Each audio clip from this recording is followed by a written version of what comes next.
Welcome to the Geekend, where every week we have audio issues.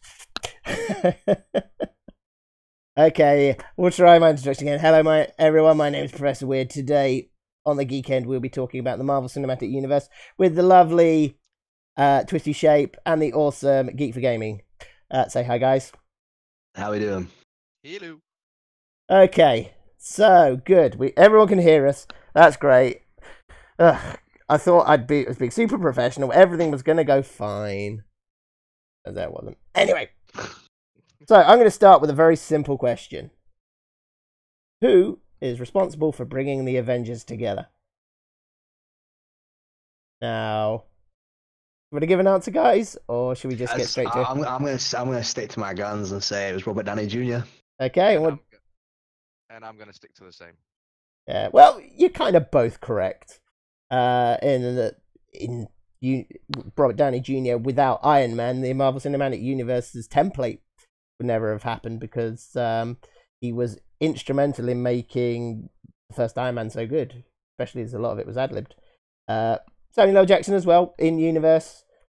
He's the one who brought them all together. But the name that I think is probably more important than that is Kevin Feige, because he was the brains behind the whole planning of it, and he's now, I believe, head of Marvel Studios, reporting directly to Disney, and he's the one in charge of when the films come out, things like that. But did you know that actually he very nearly came up with what he did? He actually offered it to Fox. Fox turned him down. Really? Yeah, because let's be honest, Fox aren't they known for making smart choices? No, they're not. But yeah, apparently he came up.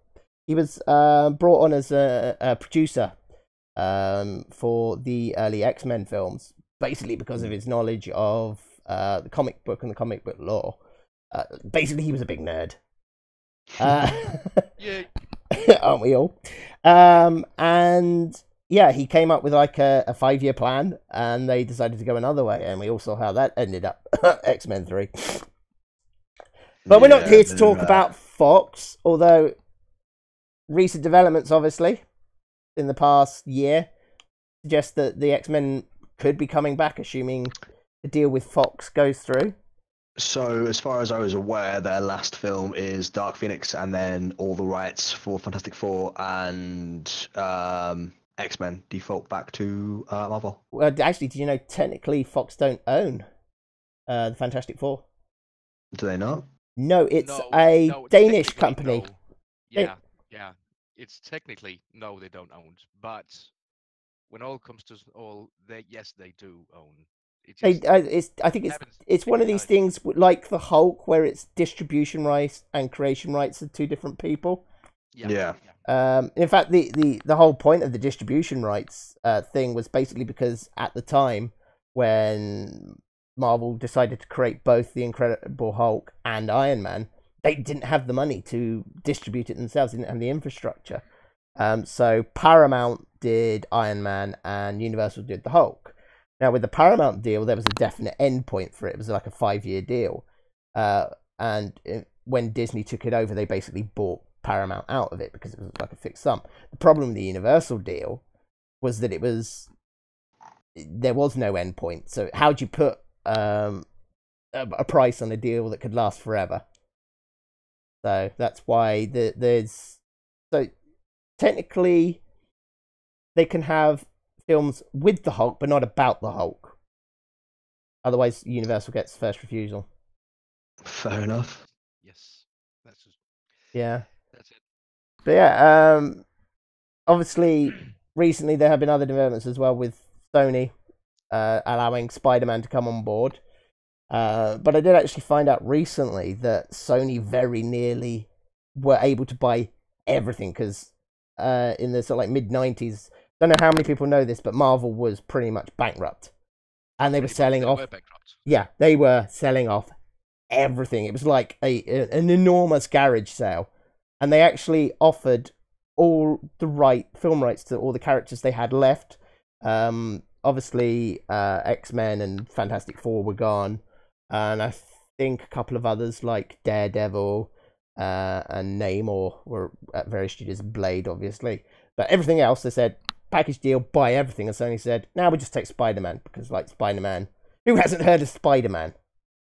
You know? Yeah. Yeah. Whereas, you know, people like Captain America, Iron Man, most people hadn't heard of Iron Man. Marvel have been trying to get an Iron Man film off the ground for 10 years before they finally did it in 2008. It's probably not a bad shout to have left it for so long, though. Otherwise, the Iron Man film we probably could have had would not have lived up to the Iron Man film that we did get. I can't imagine. I can't even begin to imagine what it would have looked like 10 years ago. Do you know what? It's I mean, his name escapes me now. Plays Happy Hogan. I think his name is Happy. Oh, hang on. But while he checks that, Scarlet Witch, they had made a script for a film just with Scarlet Witch in the a couple of years ago when they were that during that sellout as you were talking about, and it almost came through, but an unknown company, I don't know who, and I'm trying to search that, but I can't find it. They backed out at the last second, really. So that was almost that one sold too.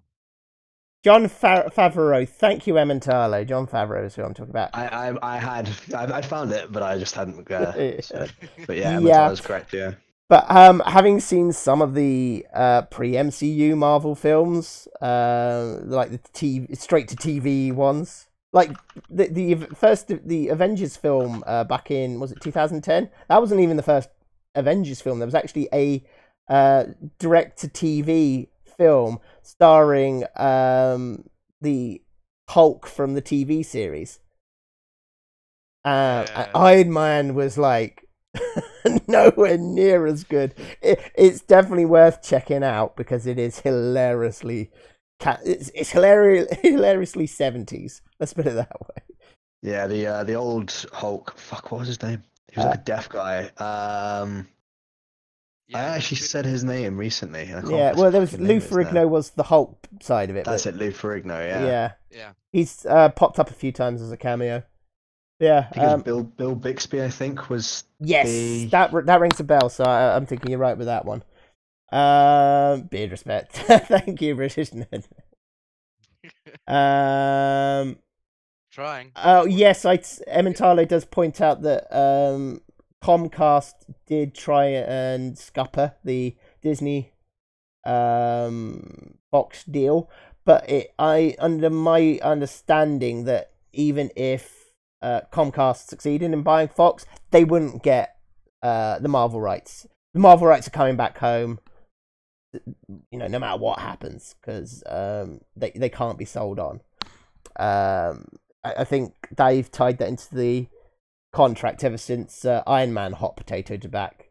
So you remember when I said it took 10 years to get a movie off the ground?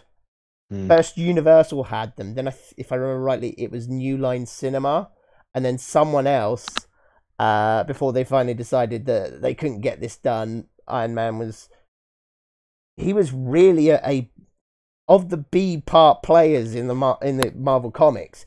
He was probably the most well-known, who was the least well-known. If you get what I'm saying. It's kind of like the one that people would know, oh yeah, Iron Man, Marvel character. But, you know, people wouldn't exactly go out and buy his stuff.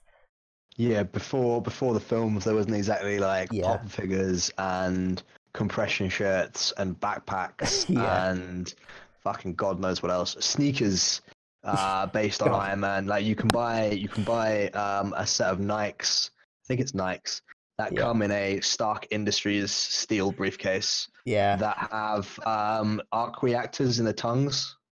Like they're high top trainers, they're fucking amazing. Yeah.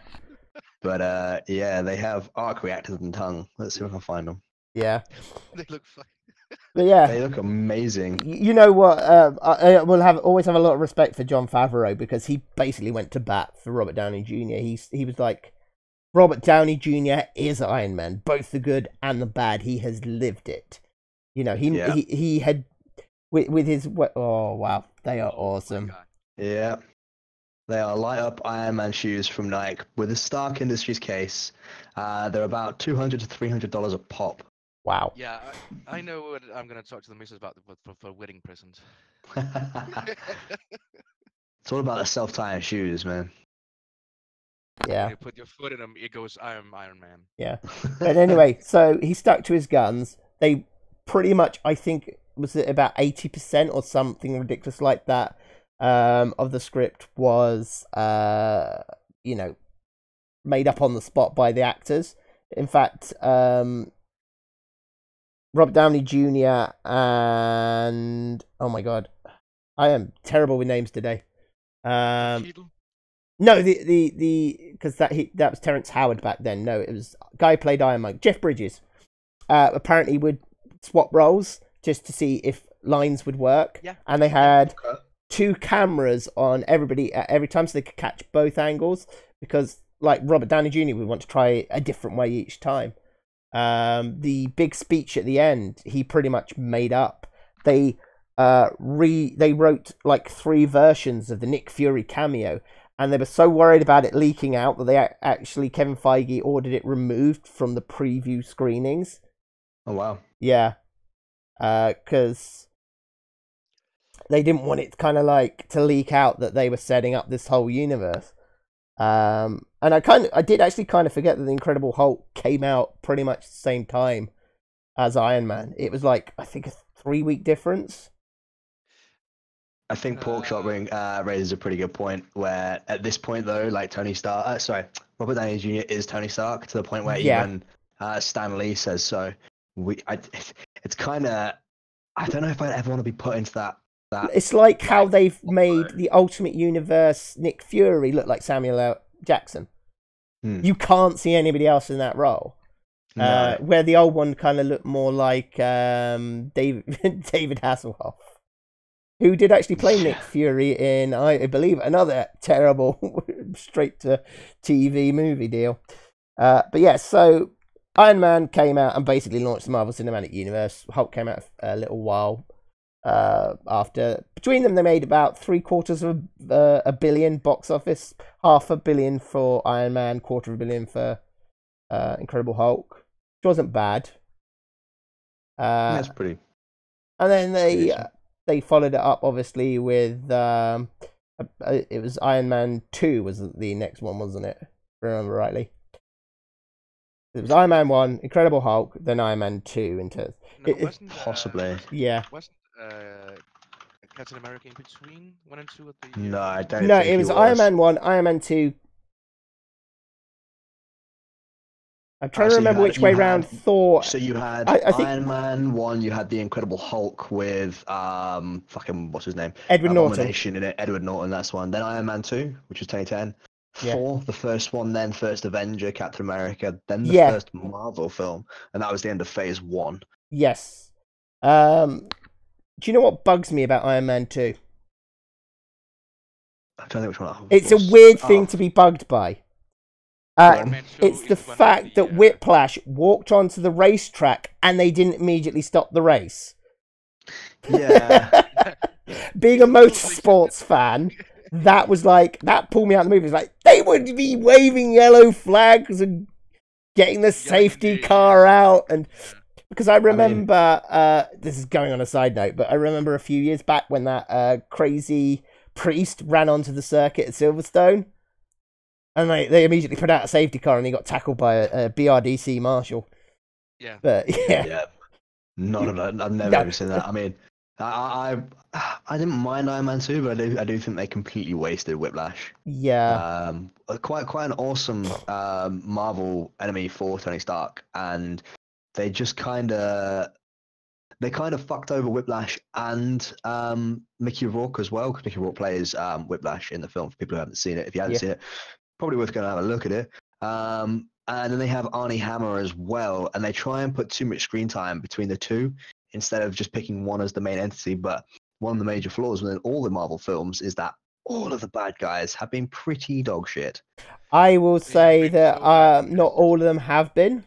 I actually really like Zemo. You do? In Civil War.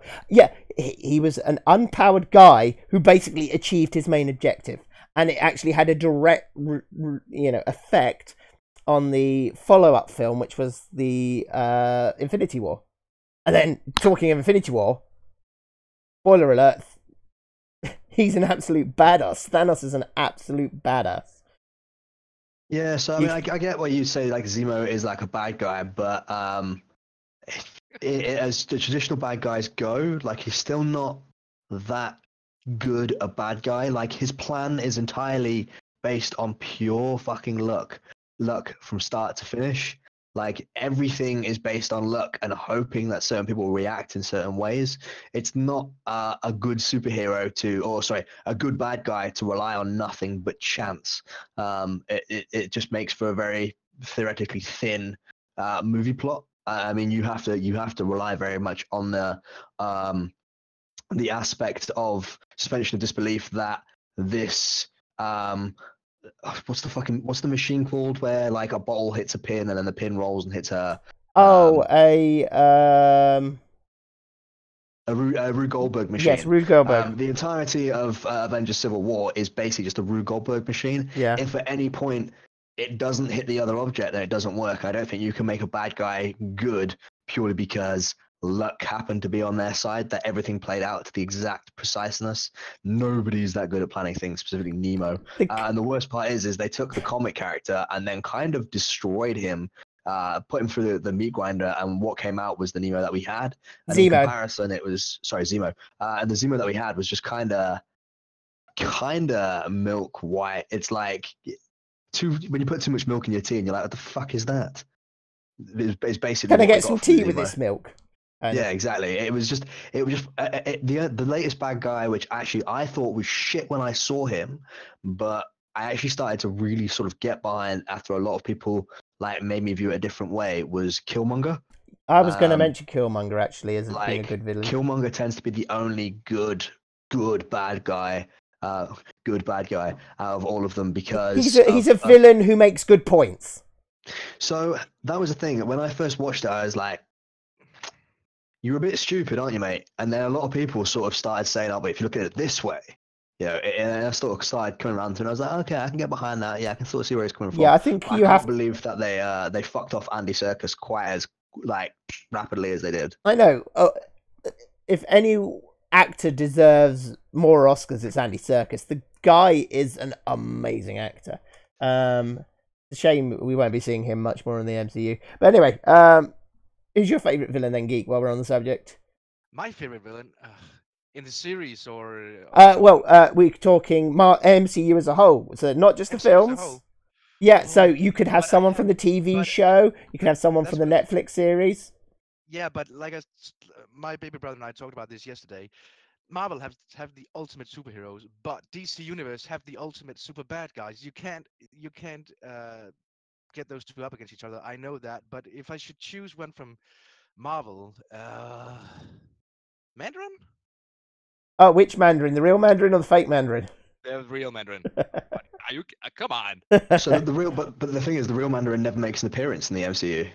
Yes, but they do. Yes, in the comics. We're talking about the cinematic universe here. Although actually, yeah, because just for the sake of this podcast, I suggest that we say only stuff that is has been made since the first Iron Man film to the present day. So that includes the films, TV series, the Netflix series, the Marvel one-shots, and the tie-in comic books. Not including comic books. Comic books is a cinematic universe. There are tie-in ones, but they're like pre-stories and stuff. For the sake of chat, let's reserve it just for the. Okay. Then it's of course Loki. I mean, in the Avengers, the first one.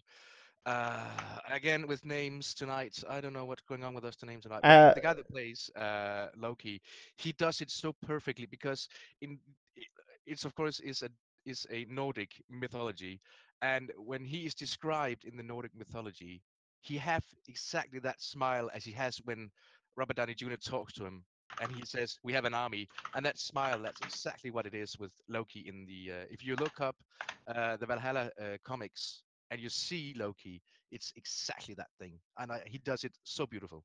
Yeah, Tom Hiddleston is fantastic as Loki. Yes. Yeah. He plays this very sort of very suave, very decisive, Very British. calculated. Yeah, he is the British stereotype of a bad guy, a guy who can approach a situation with a hat and a cane.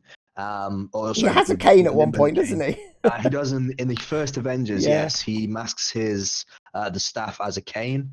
And when I believe he takes over a museum or something like that. It's in Germany, or it's in Munich or Germany when he gets himself captured on Yeah. purpose. I wonder if that's a little bit of a reference, like when Thor turned his umbrella, turned Mjolnir into an umbrella. Because I think that's a reference to a version of the Hulk who had a cane that he would tap and then he would transform. The Donald Blake Thor run. Yeah. In fact, he is called one of the doctors treating Thor is called Donald Blake in reference to that as well. That's the other thing about the MCU is there's always lots of references to the wider comic book lore. But yeah, talking of villains, I've got to give a shout out for David Tennant as Kilgrave. The guy was menacing as the Purple Man. I thought all of Jessica Jones pretty shit, frankly. I find Jessica Jones, there is far too many eggs put in the baskets of her being a female. There's a lot of dead scenes in Jessica Jones where it's like, I'm a girl and I'm hardcore, and now I am all for female superheroes and stuff like that. But from the character who actually is Jessica Jones in the comics, if you've ever read it, she goes to this really sort of gravelly, like dark sort of version sort of guy, and it's like she's trying to act too badass hardcore, and it just comes across like she's trying like fucking way too hard. For a comic book character that wears white spandex and has sparkles from time to time, Jessica Jones isn't really that badass biker bitch that she makes out to be. She's trying to be way too butch. Yeah, 100%. Bless you. Yeah, sorry about that.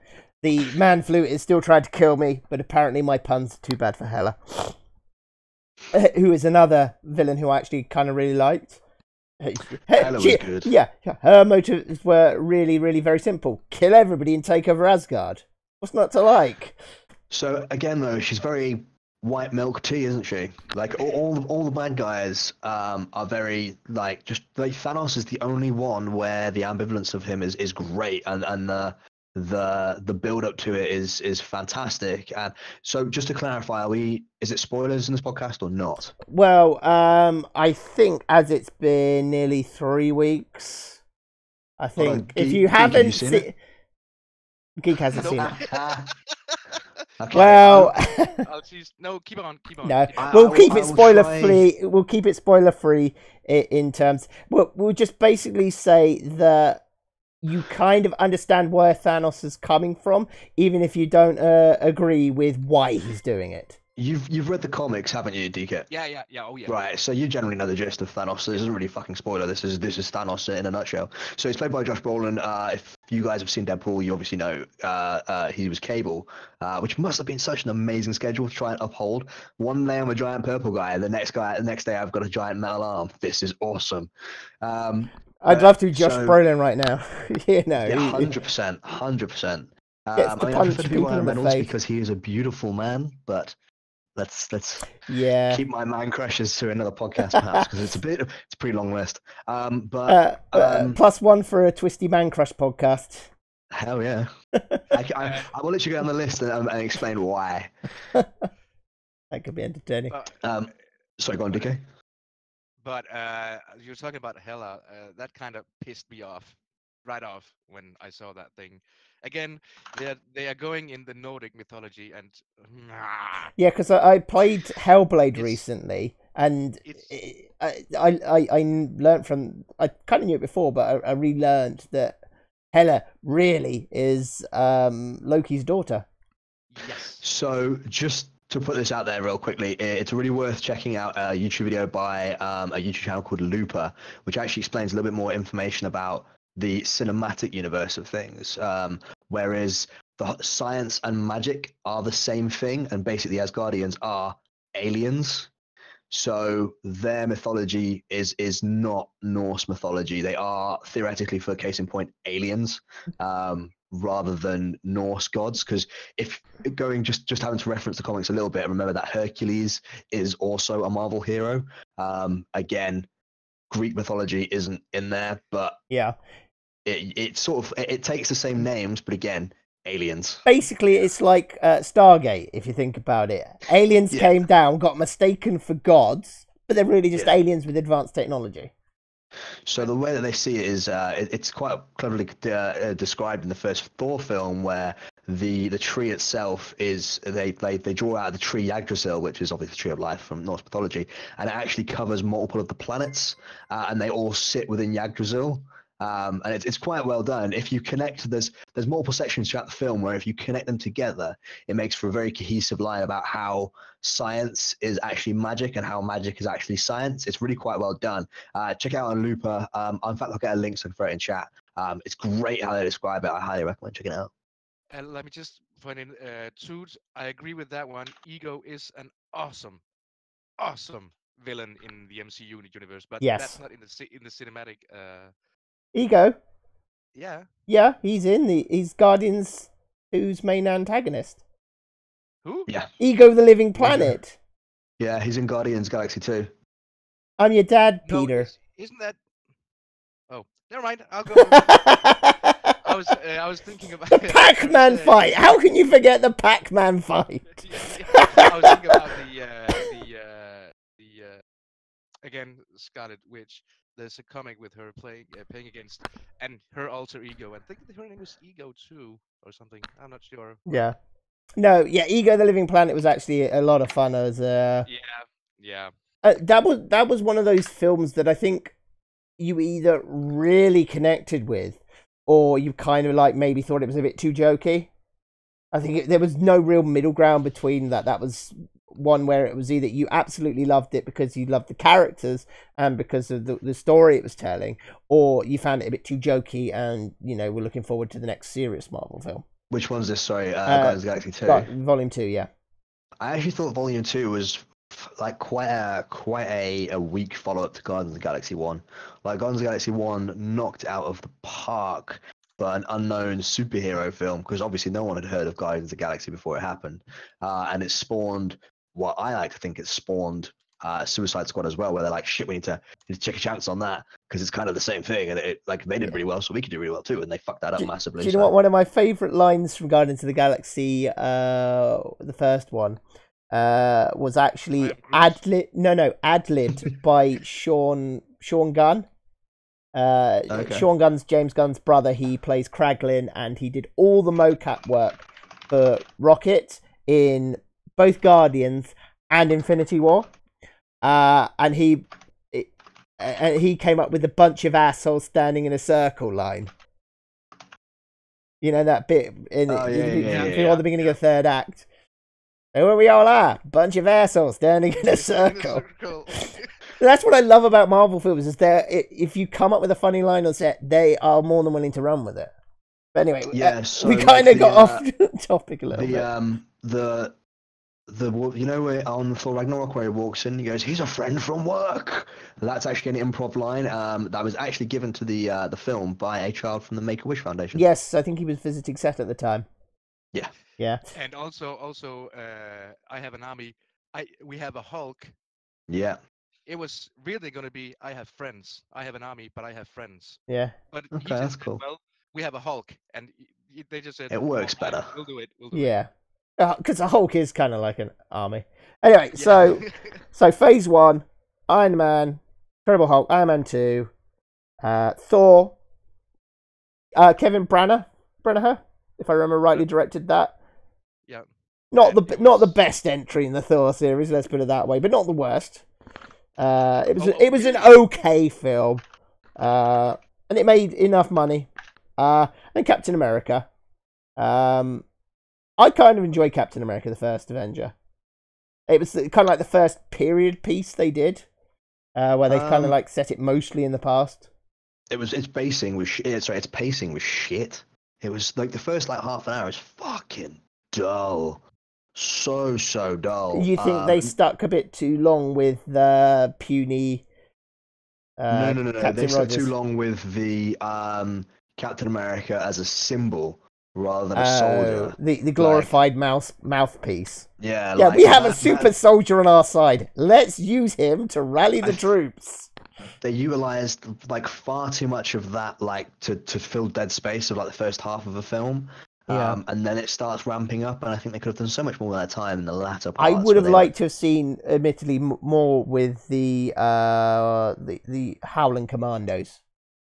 I think they could. Commandos, a better fight between him and Red Skull, because they don't actually fight.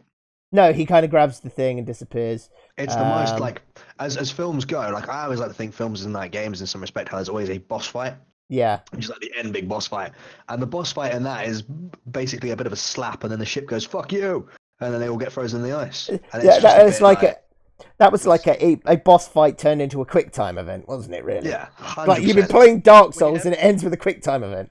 Like when you have a movie that lasts for so long and have so long an intro before it really starts, and then ends with that, it was. Yeah, but I felt the same about Deadpool 2 as well. Like Deadpool 2, the first. Can we keep it about the MCU, please? Yeah. Well, we could touch on Deadpool once we get to the kind of like the future or where we see the MCU going, because that's obviously important. But so I just wanted to get to obviously Joss Whedon's The Avengers. Yes. Yeah. I have to be honest here. I have spent to go to a Danish cinema. It cost about £9 for a ticket. I must have spent about 50-60 pounds at the movies just for that one. Wow. I have seen it 4 times in the movies. I went to the cinema. I have been paid for friends to come and see it with me because, yeah. I went to the cinema on my own at 10 a.m. on the opening weekend, the Saturday, and there was me and a handful of other people in there. I know, it was such a great film, but Saturday 10 a.m. apparently no one gets up for the Avengers. Yeah, the first Avengers film was definitely a cinematic milestone, as it were. Probably one of the best ensemble casts that we've seen in pretty much the last 5 years, I'd say. Especially when it comes to being able to transfer something from paper to the silver screen. We haven't seen the same in video games. We haven't seen the same with, like, in my opinion, personally, it was better transferring it from the book to from the page to the screen in the Marvel universe than it was for the Harry Potter universe. And personally, I think it was better than the Lord of the Rings films as well, because the Lord of the Rings films came around very much in a time where CGI was sort of the done thing. And it was very masturbatory about this whole CGI use, whereas the Marvel Cinematic Universe, I think, was able to do great things with practical effects, like the Chitauri and stuff like that. They didn't look plasticky or anything like that, and they also did that one fight scene where we all know about, where it's just one shot, is a fucking masterpiece of cinematography, where it's just that complete one shot of the entire fight going on, the fact that they can flick between, I believe, 6 different characters, keep it cohesive, actually have some gravitas to the situation as well. It was just a really, really well done film. I think if I'd been a director and I'd looked at that, I'd be like, how the fuck am I going to follow this up now? Well, I think part of the success for that is Marvel's choice in directors. They didn't go for like the biggest of big names. They went for people who'd come up with at least 1 or 2 things unusual. I mean, they courted Edgar Wright for years. They had Jon Favreau, Kenneth Branagh, Joss Whedon. None of these are kind of like make mainstream films per se, except possibly Branagh. Did Edgar Wright's... Which scripts did he write? Because I thought he actually got kicked off. He didn't actually get Ant-Man published, did he? He worked on Ant-Man for years. But I'll get into the story of that later on, because there's a lot of stuff kind of like behind that I want to kind of touch on later on. But I do agree with what you are doing, and I'm kind of glad filmmakers have moved away from just like being, look at how much CGI we can do, to doing things like one of the things I liked about Mad Max going on a sidebar for a moment, was what they did was they used CGI cleverly to help make the practical effects look better. So they would use the CGI to delete like the guide wires to protect the, for the stuntmen, and to delete any additional sand tracks and stuff like that. So it was a combination of making things look better using CGI on top of practical effects. And I think that's how the best to get out of CGI. Touching on, just following on your Mad Max thing, a lot of the thing as well that made Mad Max great is a lot of it isn't actually guide wires and stuff like that. They had certain celeb performances there. They had experienced stunt drivers and stuff there. So a lot of it was actually completely real, which is what made Mad Max one of my best films ever, as far as I'm concerned. I think only the Sandstorm was mostly CGI. Everything else was pretty much practical with some CGI touch. Yeah. British Nerd Network says, "Worst CGI ever? Phantom Menace?" ? No. Did you know that Phantom Menace won the worst CGI even for a blind person? I mean, it wasn't brilliant, but I have seen worse because I watched a lot of movies in the 90s when CGI first came out. And it was awful. I still think one of the worst films, talking about ones that are actually in major publication rather than the ones that are on like the late night movie channel, was like, it was definitely Star Wars. Either what were the next two films after Episode 1? Attack of the Clones and the Revenge of the Sith. Attack of the Clones was fucking awful to look at. I remember this, like the big fight scenes between the clones. It was like, oh my god, who said that this looked good? Who stamped this for approval? Yeah. If you, I know it's about MCU, but you gotta notice one thing. When Anakin is fighting General Grievous, he looks up, but when you look at him from side to side, they're equal heights. Try to see that next time. He looks up when he talks to General Grievous. Oh my god! Thank you for the raid, Joe. It's raiding with 5 years, and why weren't you here at the start? Some admin you are. So yeah. Avengers, obviously, fantastic film. Let me just culmination of a lot of events. And established that we had at least 2 Infinity Stones in the world, which was the other key thing. This is the other key thing about the MCU, is they planned long term, like really long term. You want to say something, Geek? Yeah, it was just go back to the Avengers. When you look at it, it is also perfectly casted in every single way, because you got Thor, who is at some points unintentionally funny, and he does that in a perfect way. You got Robert Downey Jr., who's that arrogant, like he says, take away the Iron Man suit, what do you got? Philanthropist, playboy, and he does that. And he says that with such. I know everybody in that movie is just. Yeah, I love it. Okay. Do you know what? One of my favorite stories from the set of the Avengers is the fact that Robert Downey Jr. would deliberately go around hiding snacks, and no one could ever find where he was putting them. So whenever Tony Stark's eating in the steam, that's Robert Downey Jr. He was just peckish.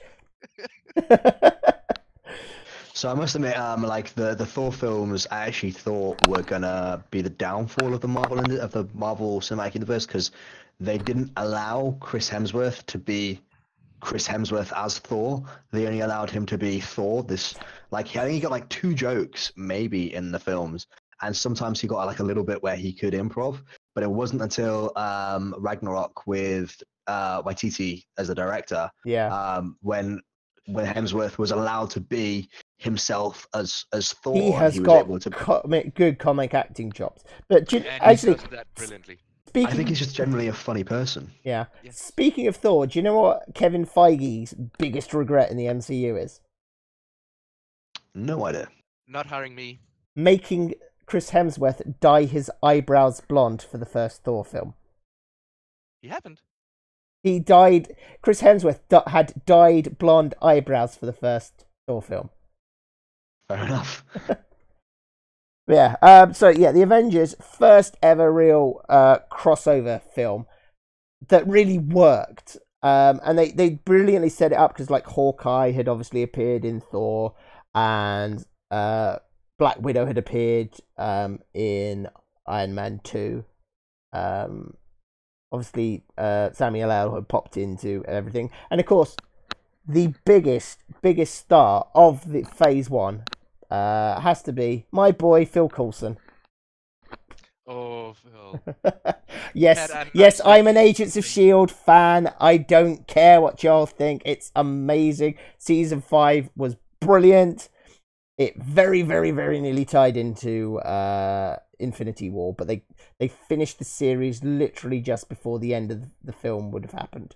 But yeah. But weird one. Did you know that he had a wonderful vacation on Tahiti? Oh, it's a magical place. Yeah, it's a magical place. Yeah. Phil Coulson, obviously, he's the kind of like, he was the guy who linked, more than even Samuel L. Jackson, I think, all the different Phase 1 films together. And I really, he's a talented actor, and apparently he's coming back for Captain Marvel as well. Clark Gregg. Yeah, Yes. because it's set before he died. 1990s, yes. The second Marvel period piece, the first since Captain America: The First Avenger. I have horrible feelings about Captain Marvel. You do? Okay, well, save Yeah. those for later, because obviously we're moving on to the film that a lot of people think was a bit of a car crash, Iron Man 3. Yeah. Oh, can I just touch on one thing before we move on Oh, yeah. about the Avengers film? There is one plot hole that really, really annoyed me in it. Loki takes over Hawkeye. Hawkeye takes a blow to the head, and he's suddenly back. Surely that makes for a really, really bad weakness to give your soldiers. Oh, if you hit him in the head, they'll be fine.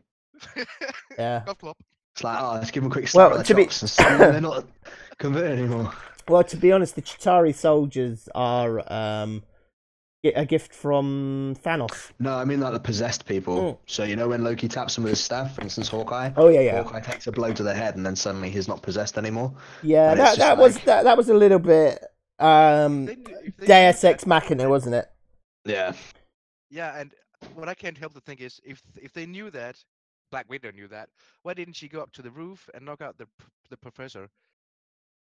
Then they didn't have to come in. They didn't have to shut the damn thing off. Yeah, there's a lot of things where it's just like, okay. Anyway, I That's just kind of weird. realised we've been talking for about 45 minutes now when we haven't even got out of Phase 1. But that happens. So, Phase 2 started with Iron Man 3. Yes, move along. Can I just say that I'm one of the few people who I think really actually enjoyed it. I actually enjoyed Iron Man 3, probably more than Iron Man 2. It wasn't as bad as I think everyone chalked it up to be. Yeah, I do it think was. very- I think it suffered from post-Avengers, kind of like, oh, it's not as good as the Avengers. I think it just suffered from being quite a drab film. Yeah. It's one of the really awkward parts was trying to transfer something from paper to silver screen when you have a character like Iron Man who, in its comic book debuts, deals with alcoholism and stuff like that, and you need to think, fuck, I need to put this into character some way, but in like a modern day way, in a way that isn't gonna put off the kids and their parents, which is our best audience. PTSD is the main thing that you see like featured in that film, especially for Robert Downey Jr.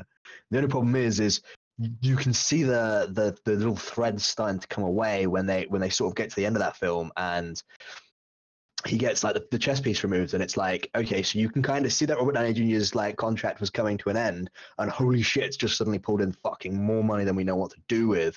How the fuck are we gonna write ourselves out of this corner? And I think they kind of tried to get ahead of the curve with Iron Man 3, but failed. Yeah, maybe. You could also talk that maybe some of the behind the scenes stuff was responsible for this, because at that time, the head of Marvel Entertainment, Ike Perlmutter, had ostensibly was in charge of both the film division and the television division, and he was notoriously tight-fisted. So apparently he offered, actors way below what they were used to getting.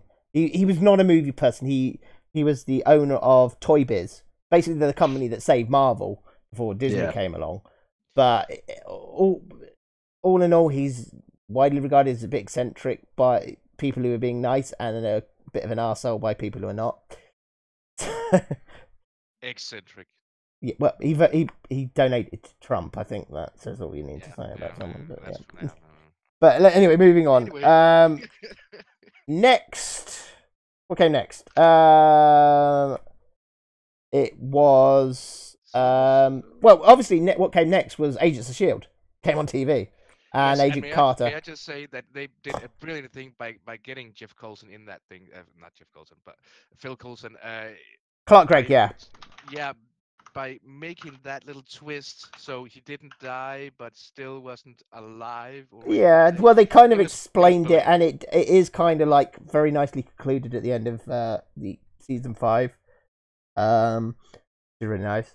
But yeah, so they had first season, was a bit weak, but it did have a tie-in to the next film, which was Thor. But just to stop you quickly, you know that Agents of S.H.I.E.L.D. was before Iron Man 3, don't you? Yes. No, it wasn't. It was. It was Agents of S.H.I.E.L.D. around the September. same.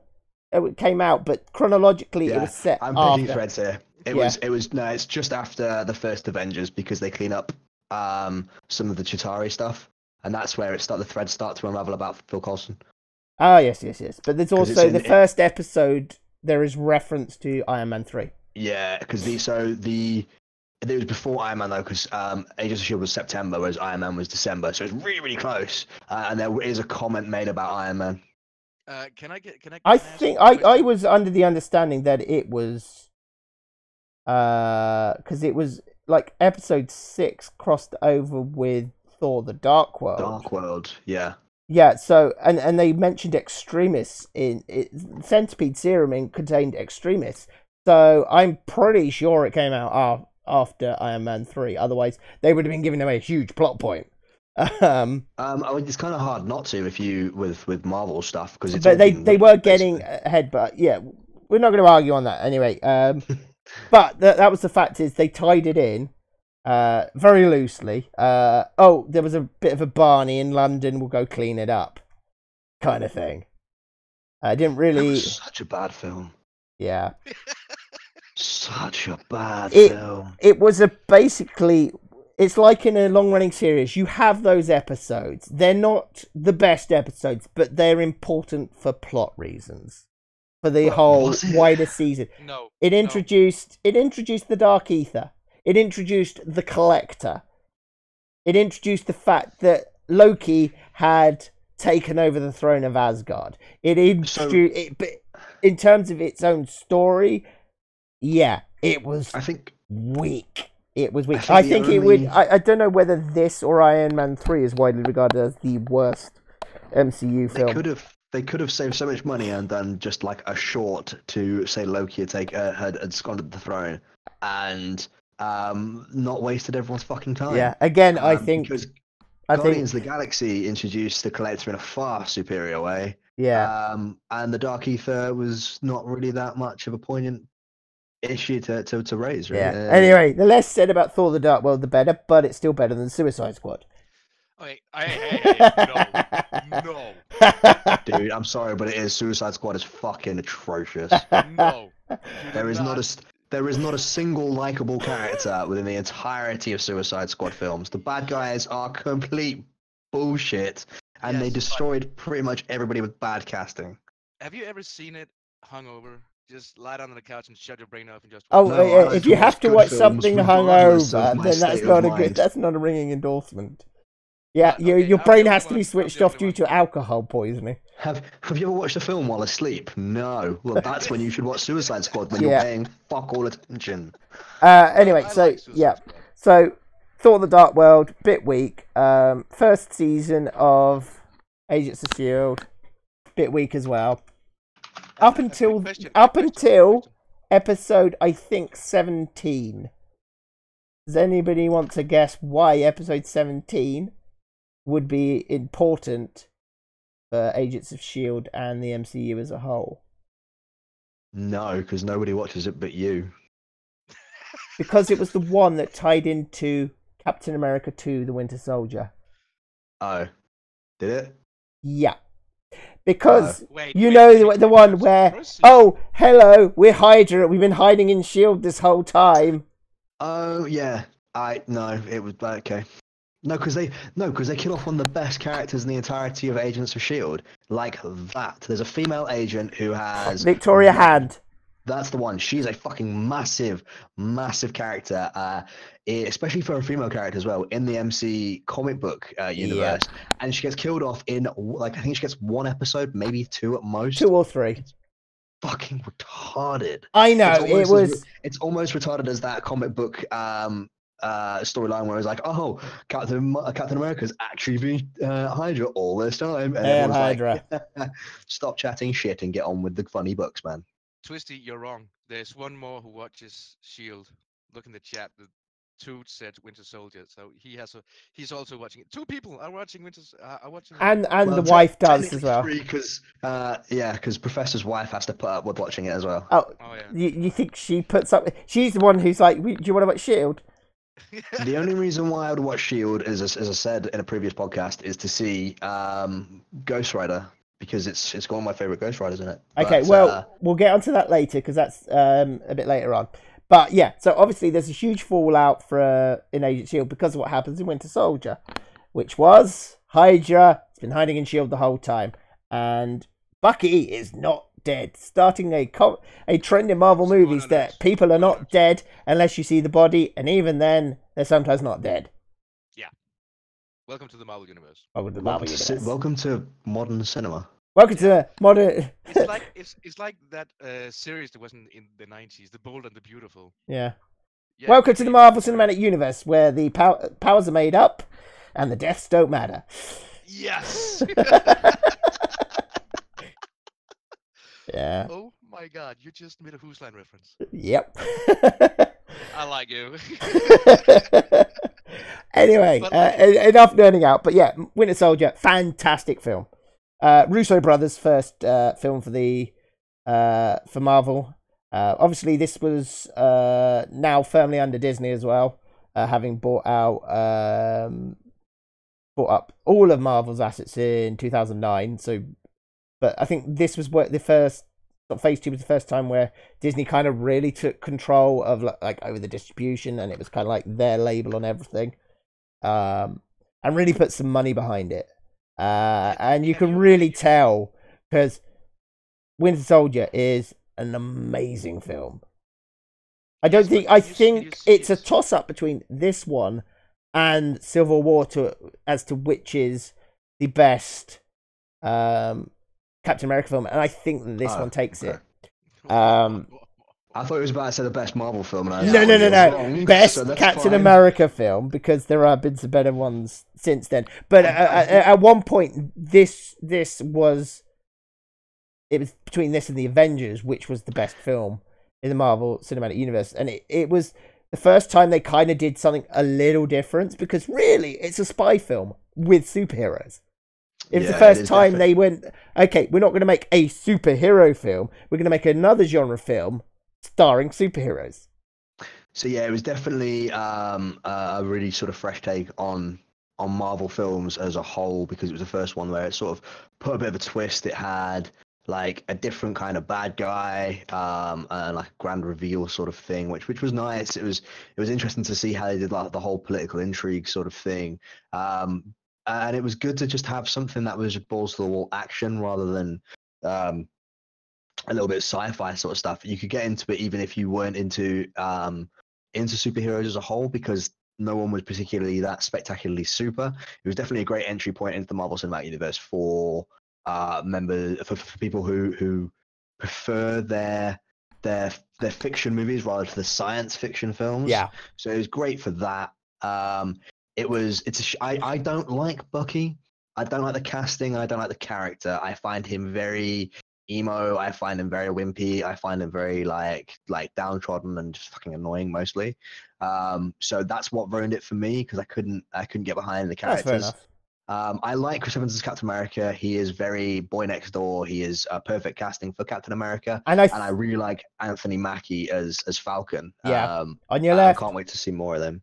I also think it was probably one of the best uses of Black Widow as well. She was good in this as well. Oh yes. Yeah, she was really good. Short of every fucking film. Yeah. Well, she's a spy. It comes with the territory. Is it true that she's a shit spy? there's rumors that she's getting her own movie. Have you? Yes, Yeah, without more on that in the and- future, we're going to crack on because I don't want to take too long. This is why we're kind of speeding through. So next, has anyone got the list up? Because yeah, I've got a list. So okay. the next one after Captain America: Winter Soldier was the first Guardians of the I Galaxy. thought same it year, was 2014. yes. So touching quickly, yeah, obviously the fallout from Captain America had a big impact on Agents of Shield, and I think that's where Agents of Shield starting getting good because it went from being like, oh, this big super spy, or trust me, it's actually a lot better now, a spy organization with all the tech and everything, to being more of a guerrilla thing. So they went to one of Nick Fury's old compounds, and it was kind of like they were helping out in a much more underground way rather than out there trying to take down Hydra. Or what Was remained that of around Hydra. the same time they started touching that magical stone that turned people funny colours? No. Okay, was that later? That's later, but the run of episodes from season 1's episode 17 onwards, the writing got really snappy. They had a cool turns out that one of the agents was Hydra. If you haven't seen it, spoiler alert, but it was Grant Ward. Turns out he was Hydra all along. He was the guy who hired him basically was Hydra as well. And he was trying to use the Deathlock program to prolong his life. Ended up with Deathlock being built, but it was Mike Peterson, the guy from the first episode, with the centipede thing. So it kind of ended really, really quite strongly. But yeah, next film, Guardians 1. What can you say about Guardians 1 that hasn't already been said? I can say one thing, and I just figured this out today. They made a GPS sat-nav thing with "I am Groot." Every time the car should turn, it was "I am Groot." 400 meters to turn right, it was just "I am Groot." I just learned that today, and I want that. That's pretty awesome. I quite Yeah, like that. the sat nav that'll get you lost. I must admit, I kind of found myself quite withdrawn from watching Agents of S.H.I.E.L.D. once I watched Daredevil. I find all the Netflix series, apart from Iron Fist, made Agents of S.H.I.E.L.D. like amateur dramatics. Well, I have to say that Agents of S.H.I.E.L.D. has gotten better, but yeah.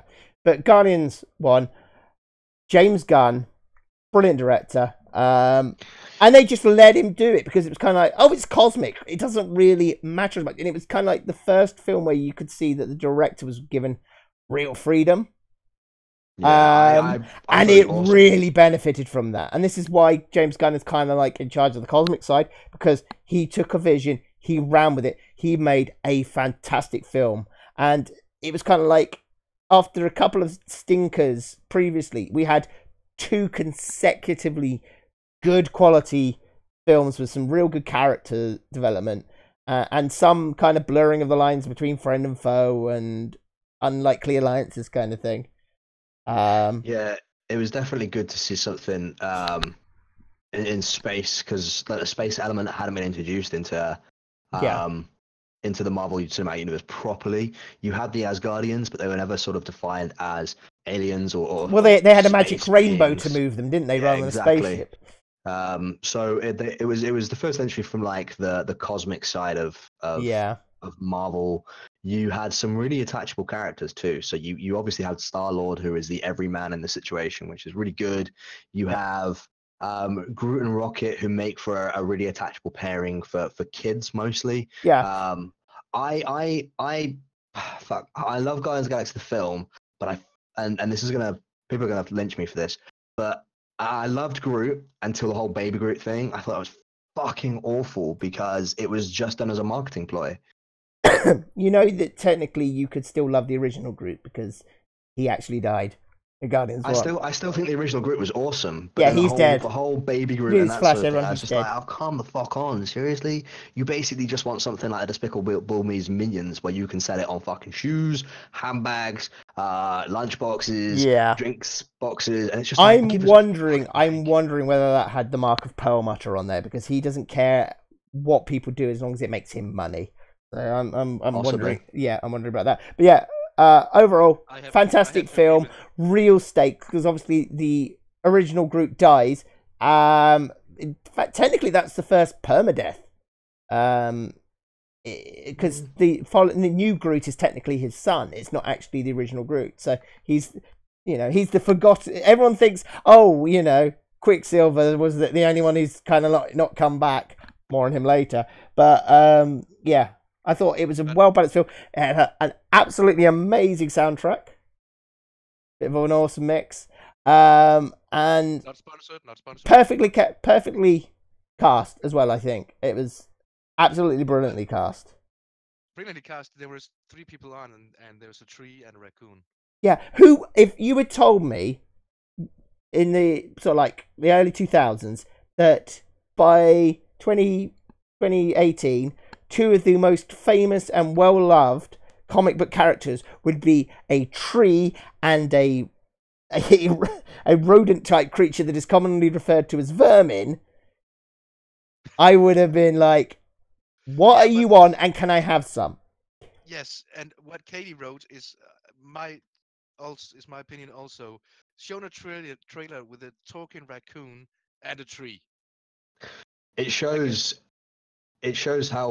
how script writing and casting make such an impact, because you have a tree that says the same words, and you have a raccoon who is Bradley Cooper, who is phenomenal in it.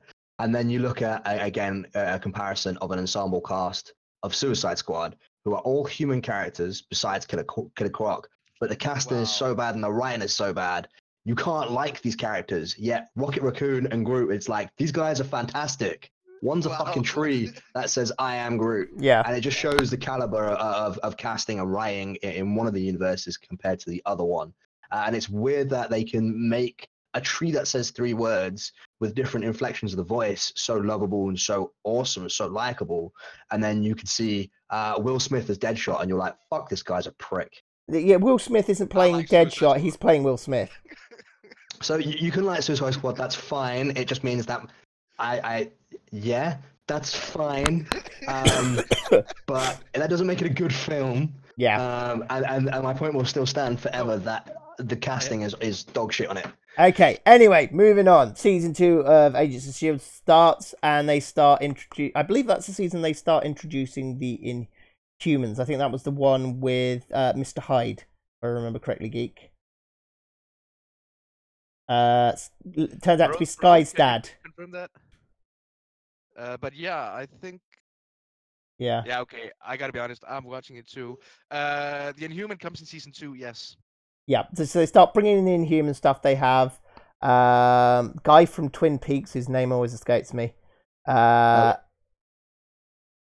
He plays a character called Mr. Hyde, and they start weaving a lot of stuff in, and it turns out that Sky is in fact Daisy Johnson, aka Quake. Oh, that makes more sense now. Yeah. They kind of, because there's a lovely. It was actually kind of brilliant the way they kind of brought it in, because Mr. Hyde would go,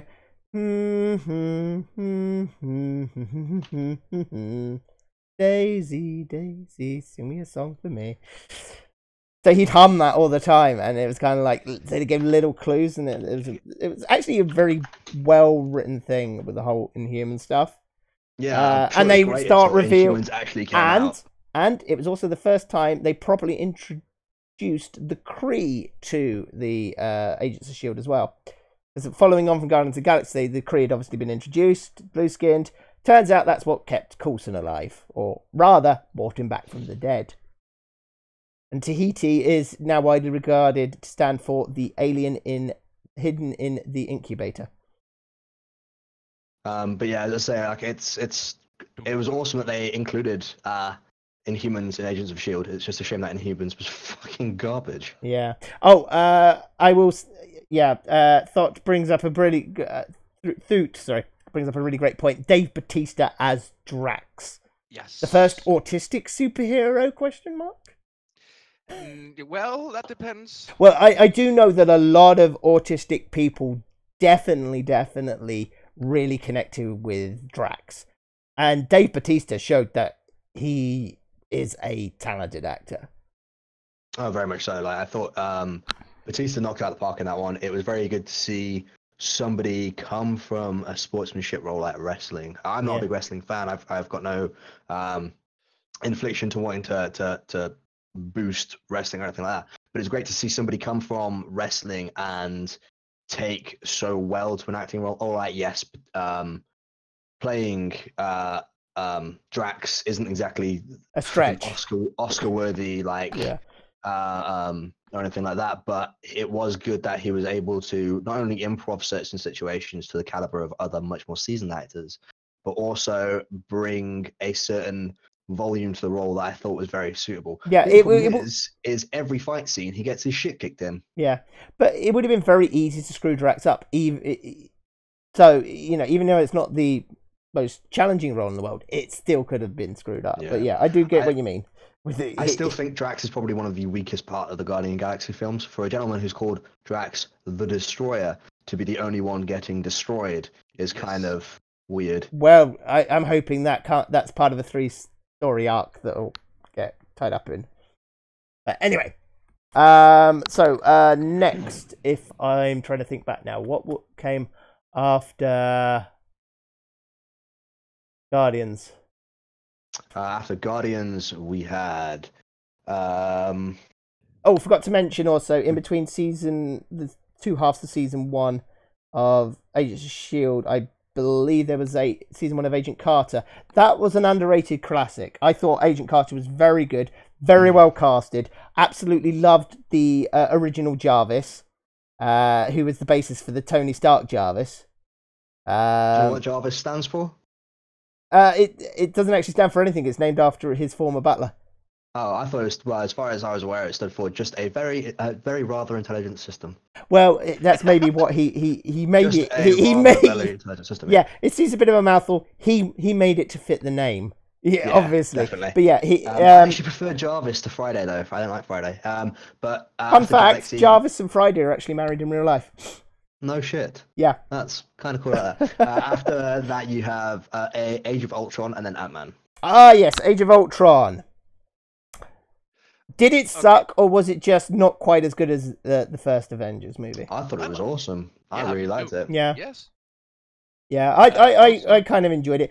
And in terms of consequence, one of the biggest consequences, Vision came around, the Sokovia Accords as a result, and the first on-screen death where you don't turn into grow your own son out of your body, Quicksilver. There's one thing that's like me and my brother talked about Scarlet Witch and her brother. They were actually let me see if I got this right. They were orphans from that country. I can't remember again. Sokovia. But Doom took them in as his adoptive children. So why they are there in the movie? No, it wasn't Doom. It was Magneto. Yeah, in the original comics, it's Doom. Oh, Doom takes him in. Well, they've kind of retconned them in the comics because originally they were mutants. They've retconned the entire thing multiple times. Yeah, they were mutant son and daughter of Magneto. Now they're not.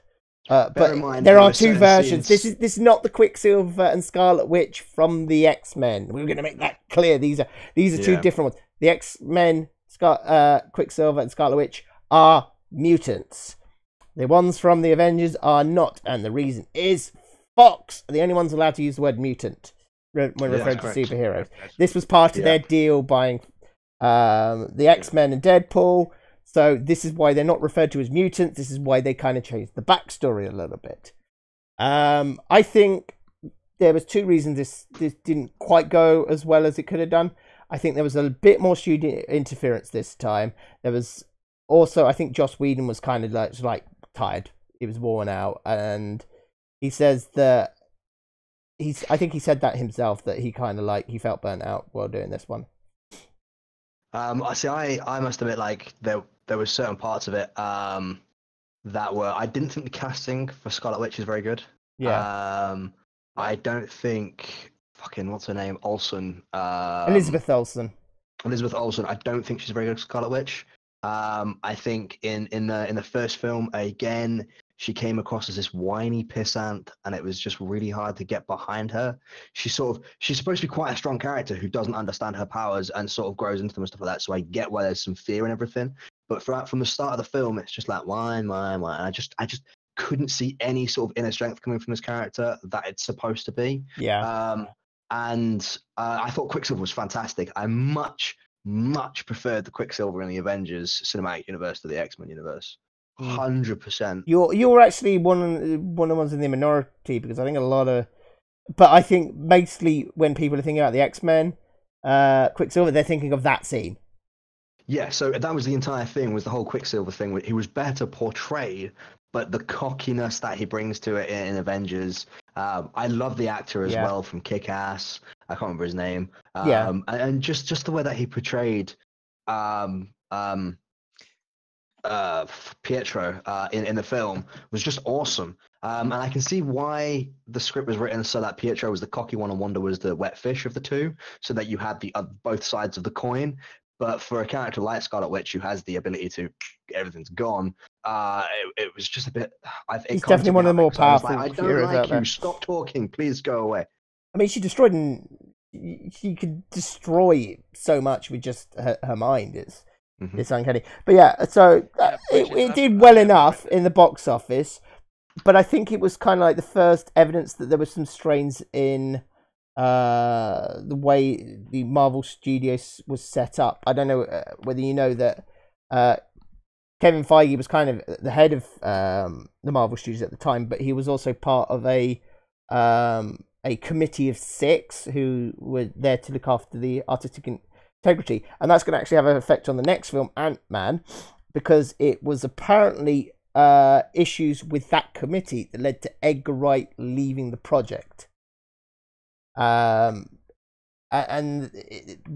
it was eventually when they restructured in 2015, they got rid of the committee entirely and actually just put Kevin Feige as like, oh, there you go, direct line to Disney, bypassing Ike Perlmutter, who's still in charge of the TV side, which is why some of the TV stuff, they kind of like, you can see they've had to crimp a little on the CGI and sub scenes. But yeah, I thought, but yeah, anyway, Agents of S.H.I.E.L.D. also ended around that time, ended very strong, with sort of like turning out that Jai Yin was actually Sky's mum, and she was the bad guy. That was an interesting twist. And Sky's dad actually turning out to be not the bad guy, just affected by his attempts to try and keep up with Sky's mum. They introduced Lincoln, who was, if anyone's seen, I think it was the Tomorrow People, he was in that as well, which was a good show. More on him in season 3, but yeah, Ant-Man. I'm so sad that Edgar Wright left this, because I have a lot of time for Edgar Wright, and then you can still see his touch in the movie, and it could have been amazing. Peyton Reed or took over? Don't know. He did a good enough job, and I'm interested to see what his Ant-Man and the Wasp was going to look like. But I was disappointed about Ant-Man. Yeah, you can kind of tell it was a exquisite corpse stitched together between two directors' ideas. Yeah, I didn't think Ant-Man was a bad film. I thought it was very shit. We got to get a film out this year, so we may as well just get something out. Yeah. Like in some mentioned earlier, the jokes, it felt like they were forced. That they came, that you have to say this, but you couldn't really feel the I don't know. Oh, Melchior, Tomorrow People got cancelled. But lasted one season, got cancelled. Sorry, geek. Ant-Man wasn't really me at any point, really. No, I think they added him more as comic relief for the upcoming films, which I think the casting of what's his name? I can't remember what his fucking name is. It's gone straight out of my head. Paul Rudd. Paul Rudd, thank you. I think Paul Rudd is a fantastic comedic actor. He's really, really good in Role Models. I think that was probably my favorite comedy outing of his. I think he fills the shoes of Ant-Man really, really well. But They aren't exactly big shoes to fill. Yeah. Oh my god. Well, but the only thing is like, whereas so far it's done pretty well at sticking to the comic to some degree or altering it ever so slightly that it slots into place. The Ant-Man one was just chat over the paper version of Ant-Man, whereas it took one of the main character is named after one of the main characters from the comics, but it completely changes who his character is. Who's that? I can't remember. Hold on. I will be back in 45 seconds. I have to go to the bathroom. Okie dokie. Okay, so Infinity War spoilers. So right now he's gone. Yeah. I'm trying to think who, because I've only seen Ant-Man once. It's the only film Yeah, I really enjoyed Ant-Man, but I can kind of understand how people feel it was kind of like not as good as it could have been. And being a big Edgar Wright fan, I would have loved to seen his version fully realized. Yeah. But that was Ike Perlmutter and the committee didn't really get on well with him. And I think he just eventually just got fed up with their, taking forever to come to decisions and things like that. And he moved on, and it did lead to something good eventually. But I think during this whole period, a lot of the Marvel films suffered from the fact that Ike Perlmutter was very much, there is this Marvel formula, we're going to stick to it, and you're going to hit these beats. And despite what things like Guardians of the Galaxy showed, if you gave the director free reign, look at what you can produce. And I think they're finally starting to learn that lesson now. I mean, you look at things like Black Panther, you look at things like Thor Ragnarok. They gave the director, they said, this is what we want you to do, but apart from that, do your own thing. And the director's taken that and run. So we ended up with an absolutely hilarious Thor Ragnarok, a really political Black Panther. And it just shows you what a talented director given free reign can do. Yeah, I 100% agree. I didn't like Black Panther that much, but that's because, I don't know, when I came to it, I was sort of, Welcome back, Geek. Welcome back, Geek. So, I don't know, it didn't hit the same notes for me as what a lot of the other Marvel Universe films did, because it was so heavily political and stuff like that. And I see why they wanted to do that, but I think for one of the first films that was like an all-black cast, pretty much, I think they would have been better to try and stay away from the political aspect. Otherwise, it just made a Marvel film look like it had a hidden agenda. Anyway, more on that later. But I will say one quick thing. You said that a lot tonight. Yeah, well, because we're trying to keep to a schedule as much as possible. But because the three of us, we get sidetracked a lot. But yeah, I just wanted to say one thing. That was some amazing de-aging on Michael Douglas in Ant-Man. Yeah. When they did the Hank Pym. Just as he was kind of like leaving Proto Shield. I don't know if it was Shield or if it was still the SRS or whatever it was called beforehand. But yeah, that was kind of like they were leading towards that in Agent Carter during season 2, and there was some interesting stuff that they were talking about in Agent Carter as well. And then it kind of just like they just stopped it, and it was like, well, it's because they chopped it around the schedule a lot. But I thought both seasons of Agent Carter were well worth watching if you've not watched them. Some brilliant nods. Was it who actually did ABC? It was ABC, okay. But it's under Perlmutter.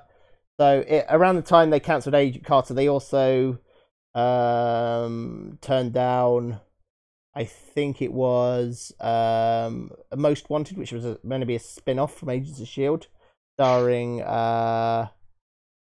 Mockingbird and Lance Hunter, and they got written out of Agents of S.H.I.E.L.D. and then their show never got picked up. But, there you go. Anyway, so after Ant-Man, we go into Phase 3 with... I'm trying to remember what started Phase 3. Civil War. Of course it was. I was thinking it had to be a trilogy. So, Civil War. So, winding it back a bit, around this time, Sony email hacks happened, if I remember rightly. Turns out Sony and Marvel have been talking about Spider-Man because this is my opinion, even though I haven't watched it. The Amazing Spider-Man 2 was a steaming turd. And Sony realised they couldn't make a Spider-Man movie work to save the life since like Spider-Man, the original Spider-Man 2. They just had was it Spider-Man 3 was that dancing. The Amazing Spider-Man 1 was kind of like and then Spider-Man 2 they were just trying to do too much with it, trying to set up. They were trying to quick jump start a universe. I think DC were also trying to quick start their own universe around the same time as well. Yeah, it turns out Sony and Marvel have been talking, and they finally reached agreement. And then it was like, "Hey, Spider-Man's going to be in this." Were you excited when you find that out?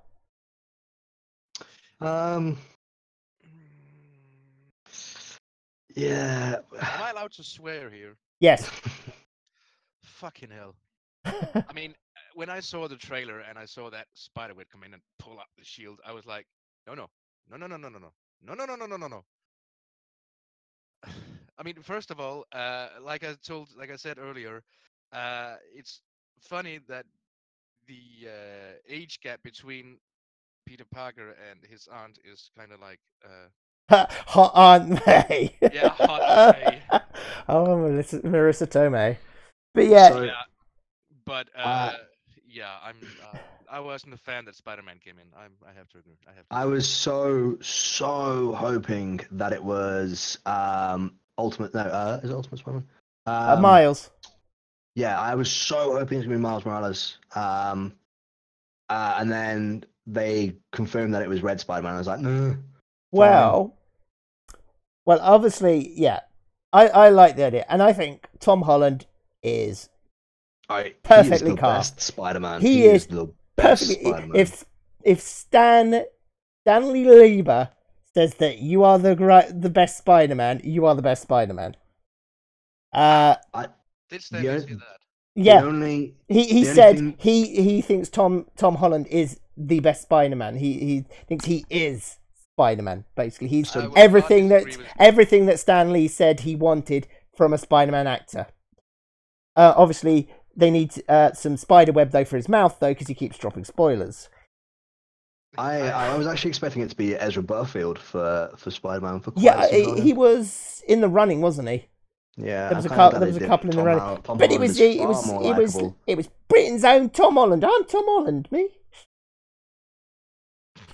That's a reference. That's a reference to somebody else's impersonation of Tom Holland. Not everyone will get that. Stanley says he's the best Spider-Man, then I'm gonna live with that. You don't argue with Stanley. Yeah, but I think Stanley gets far too much fucking credit than he's worth. On your point though, Twisty, they do kind of reference Miles Morales in the Homecoming film, and they do. They have his uncle. In and they mention he is mentioned in passing, so there is still obviously a chance that they could bring him in. But yeah, Civil War. Sony still have the rights. Well, they've got a film out this year with Miles Morales. Yeah, but that's cartoon. Animated. I don't think they'd release the rights to him to the Marvel Cinematic Universe. Well, we don't know what the deal is, but we do know there's a lot of back and forth on the deal, and it's more of a handshake deal that can be ended at any time. But we'll come on to that when we talk about Homecoming. But Civil War. How good was that film? Do you think? Obviously, you Twisty thought Zemo was a bit weak. White sauce. Yeah. But in terms of an action spectacle, I mean, that airport scene alone was worth the price of admission in my mind. Yes. As a massive fan of the comic book story, I actually think the Civil War comic book story is probably one of the best comic book runs, at least the first Civil War story. I was not expecting the same grandeur that we got within the comics, but there's no X-Men. Well, yeah, there's no X-Men, there's no Fantastic Four. Reed Richards is obviously a pivotal part within the original Civil War storyline. Thor didn't show up. There's a lot of stuff where I was just like, it's good. Like, fuck, that's the scene I always wanted. But I didn't think it was a Captain America film. It should have been an Avengers film. Yeah, I mean, I can see where you're coming from there, and they do kind of say why Thor wasn't there. Yeah, so they have this beautiful thing where they always manage to they do like to plug the cracks that they've got, which is great. They did it in the latest Avengers and everything like that, and they are generally pretty good at making sure they stop the obvious people going, but such and such didn't happen. Yeah, well, meanwhile on Asgard. Yeah, and it was great that they did manage to get some sort of civil war going, and it hit the same plot points. You know, they need to be held accountable as superheroes because of the damage they did and stuff like that. But our government's the right people to tell them what to do. Yeah, and it was really, really good because that's the same sort of basic story arc that we saw He between was the indeed comics. British No Network. The only thing is the comic book arc has this huge arc and this massive payoff, whereas the film one was a bit of a where it sort of went. It led to a broken Avengers, which I think was kind of a major thing leading into Infinity War. Like, because the Avengers were never that established, we only got one film where they were really established as a group, and even then they had infighting throughout the entirety of it. It never felt like they were that much of a unit to break apart as it was. Well, that's obviously the trouble with telling it through the medium of film, is that you're not going to get as much time to tell the story. Yeah. So I'm one of these people who be like, I'm pretty sure they had other adventures outside of them. Some of them were a bit more mundane. What we get are the ones that are kind of significant for whatever reason. It's like, you don't want to read somebody's life story birth to grave, because a lot of that will be boring, mundane stuff like, today I took out the trash in my dressing gown kind of stuff. I get that. I don't know. I mean, it was good to see the fact that Iron Man can take on two people and win, which is good. Yeah.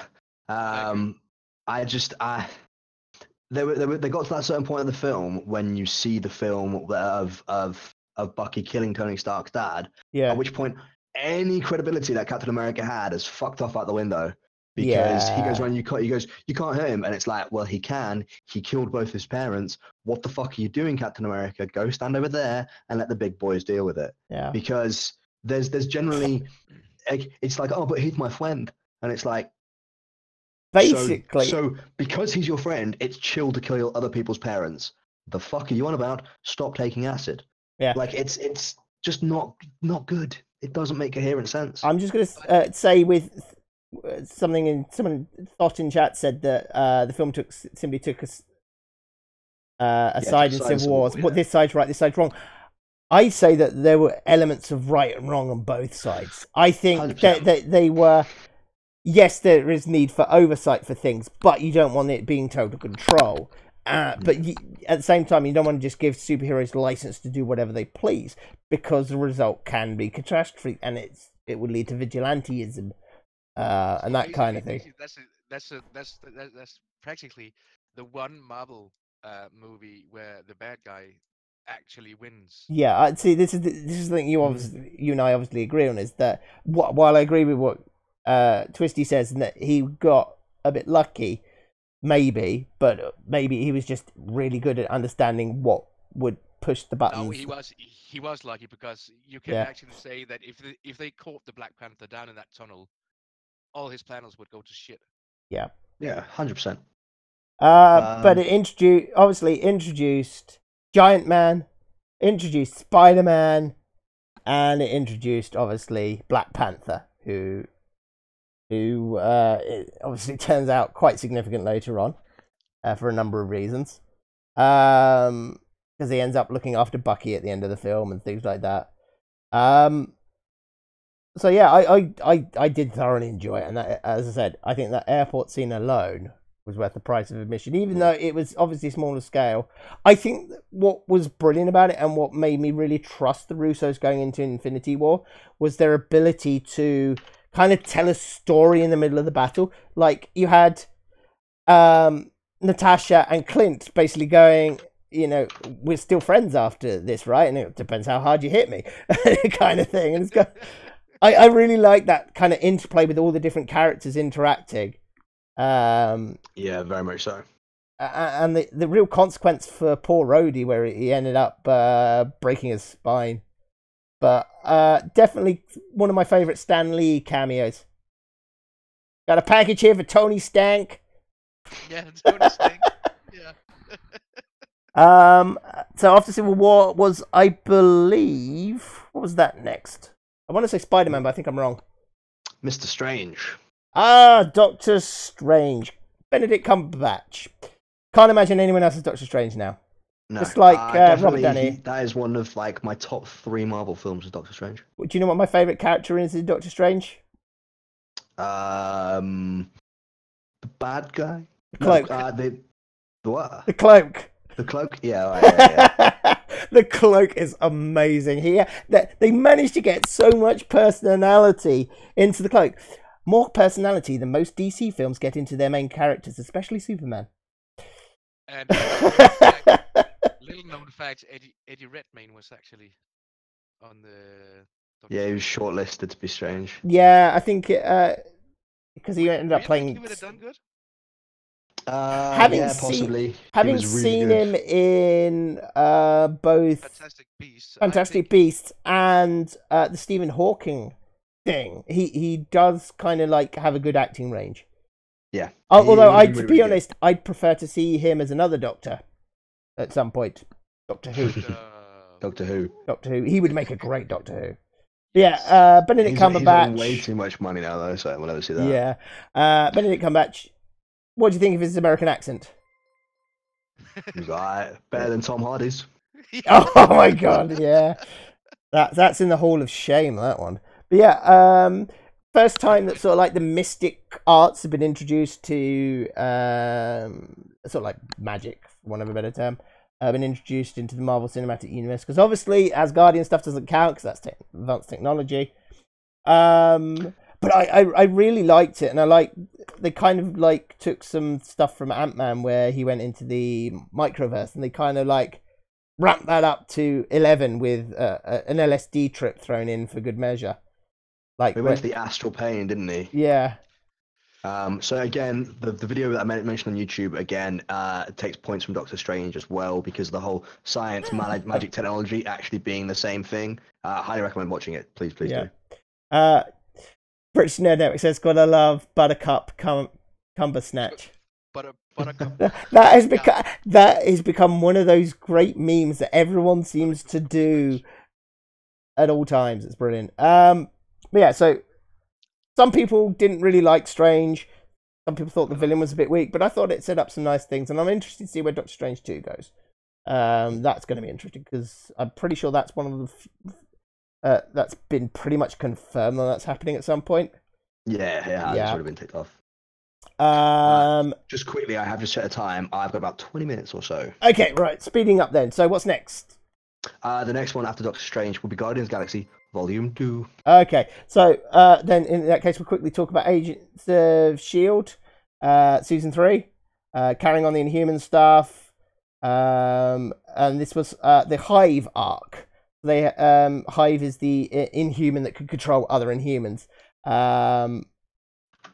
Basically, at the end of Season 2, I think Gemma got sucked through an ancient monolith and taken to a different planet, and most of the beginning of Season 3 was their attempts to recover her.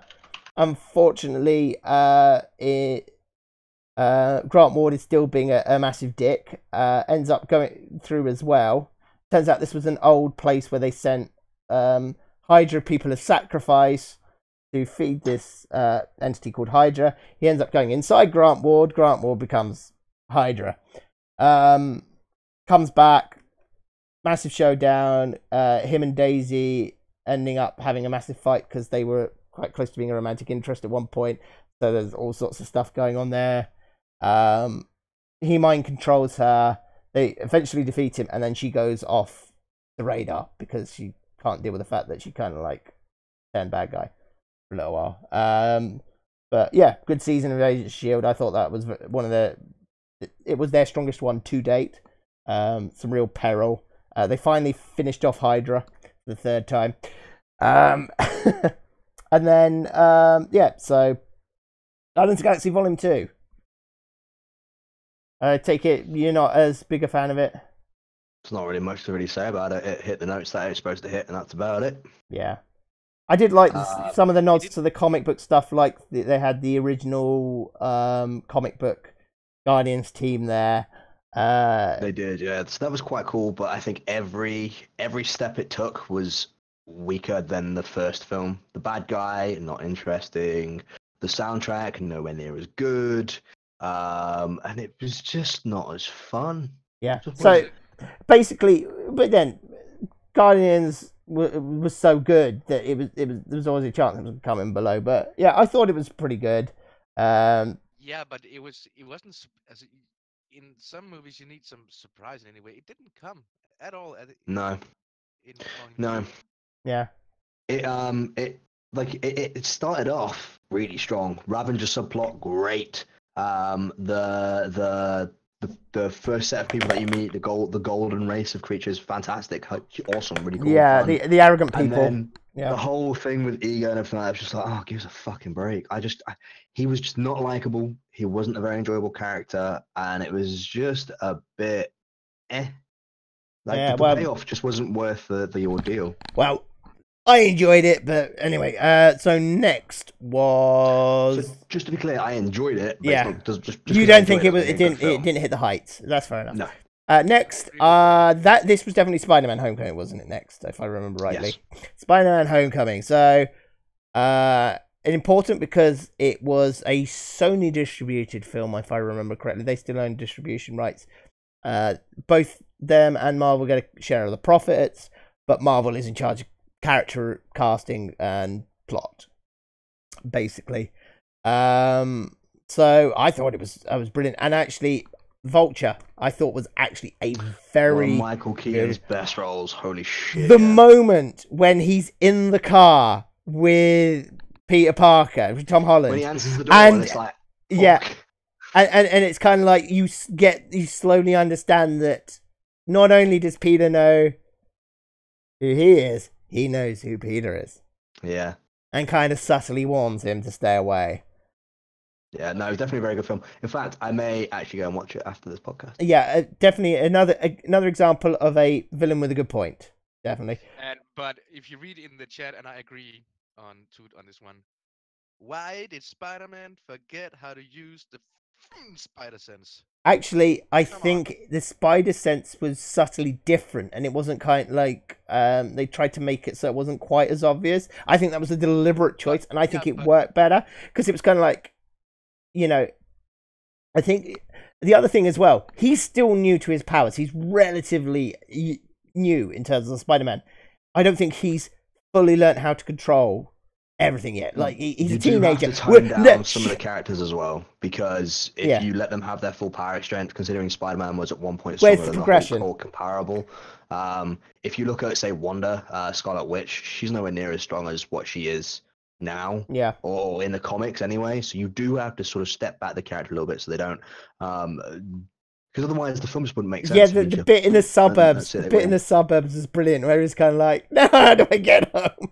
It's kind of like you always wonder what happens to Spider-Man when he's not in with all the big buildings around. But yeah, I thought Jon Favreau was brilliant as the very put upon Happy Hogan.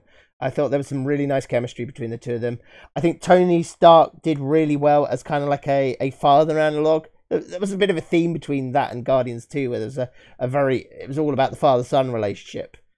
And I thought I also kind of liked the whole him sort of like hitting on Aunt May a little bit, even though he ended up back with Pepper afterwards. But yeah, it was. I thought all in all, it was a good film. And I'm really looking forward to the next one. And right, okay. So what's next then, Twisty? What was it? The one after that is Thor Ragnarok.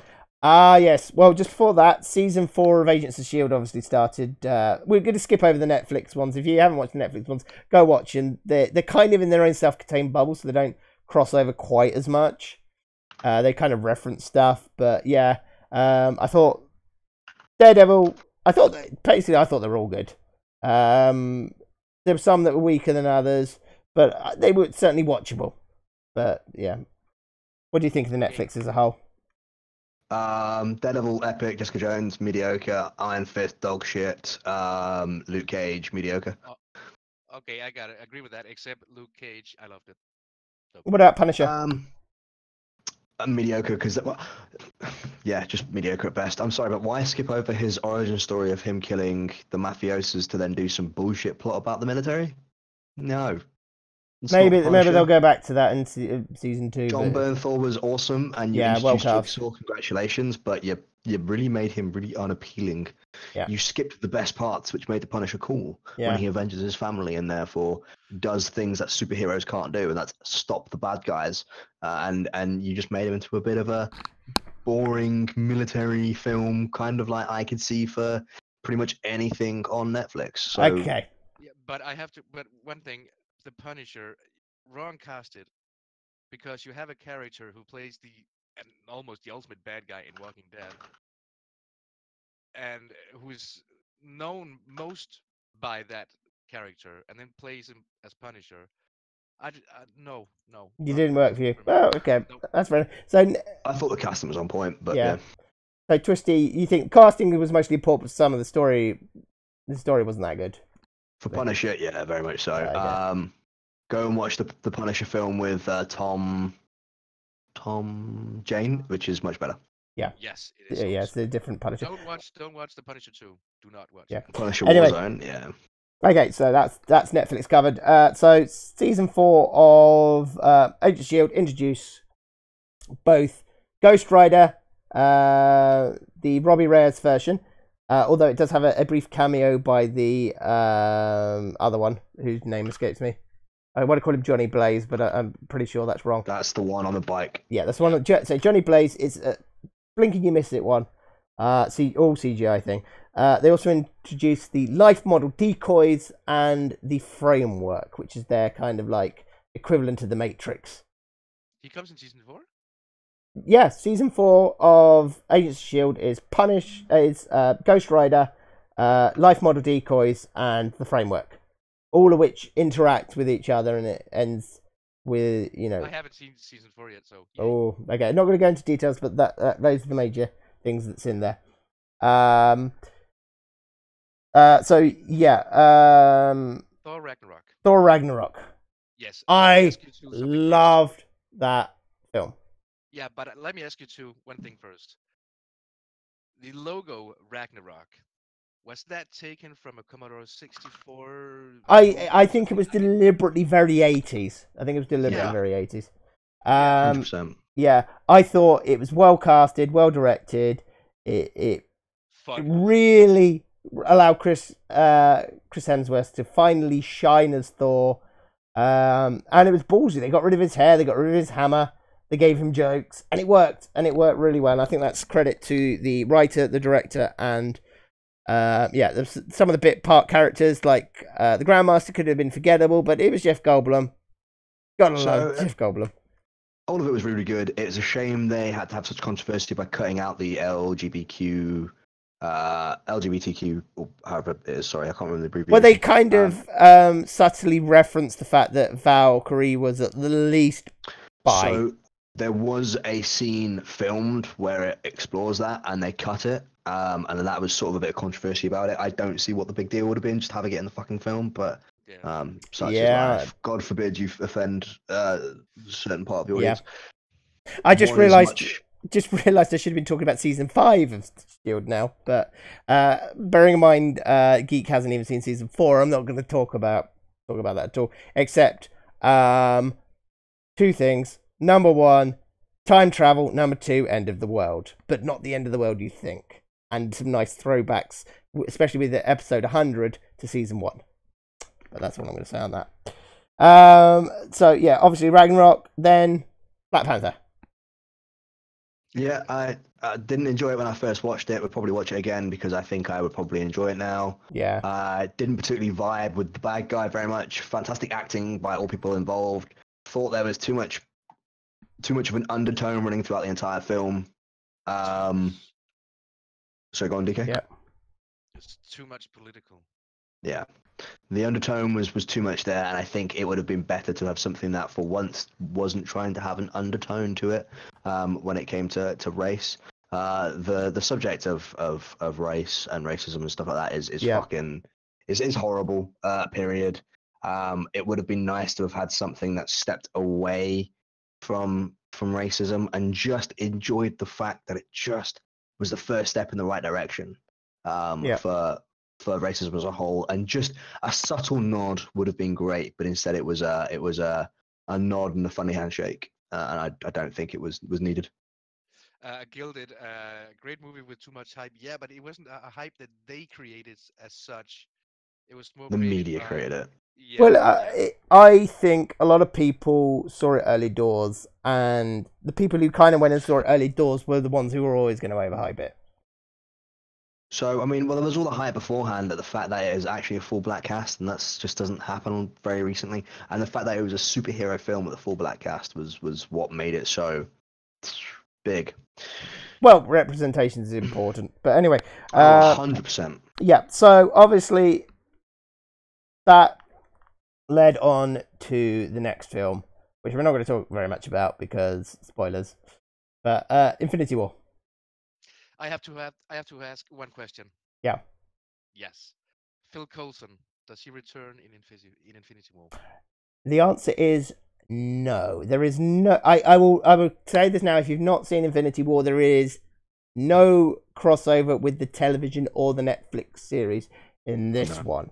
However, because of the consequences of what happens in Infinity War, there's a chance there could be some crossover in the fourth one. So I believe there is some mention about, or in one of the films, there is some mention about Daredevil. I think that was actually in the last Avengers. There is a mention about Daredevil. But it's kind of like, this. It's kind of like a throwaway reference, you know. Yeah, it is. It is very much. I think they reference the Defenders or something like that, or how somebody's heard something about the Defenders. Oh, and in Age of Ultron, Fury says he got the helicarrier from a friend, and that it's actually shown in Agents of S.H.I.E.L.D. that's Phil Coulson who built it for him. And then there was another I can't remember what the cameo, not cameo. There was another like throwback to something else, but I can't remember what it was. It's gone straight out of the side of my head. Anyway. There's a cameo. There's a throwaway line about Cloak and Dagger, the upcoming TV show as well. Yes, that looks good. Obviously we haven't touched on the Runaways because I haven't watched it yet. But that is also technically part of the MCU. But yeah, but I think it's a very valid one at the moment because I don't think many people have watched it. Yeah, it's on Hulu. Who has Hulu in this country? And obviously Cloak and Dagger's coming, and was it Damage Control? I'm not quite sure. I know New Mutants is out this year. It's basically the cleanup crew that clean up after. They're kind of slightly referenced in Spider-Man: Homecoming, as in Tony Stark funds this team to clean up after superhero throwdowns. Cool. And apparently that's going to be a very comedy-based thing. Okay, I'm down to that. Kind of reminds me like Damage Control. Better Off Ted. Yeah. Have you ever seen Better Off Ted? I have not. Is it good? So basically the same thing. It's about a science team that are at the cutting head of technology, and it's a comedy, and it's all revolves around their health and safety representative called Ted. And it's kind of the same thing where all the scientists are like your evil scientists from movies and stuff. I think I might have seen it. Just stuff keep happening to Ted. Yeah, I think I've seen it. I think I've seen a trailer for it. The company in it is called Viridian Dynamics. It's on YouTube. It's on a bunch of TV channels as well. Check it out. It's awesome. Okay. Well, I remember you saying that you've got to go soon. I do, yes. Is there anything you want to add before we go? Because I think what we can do is we've talked about the past, obviously. I did want to get to touch on the future, but we just ran out of time because this was just such a big topic. Maybe we can do this again at a later date.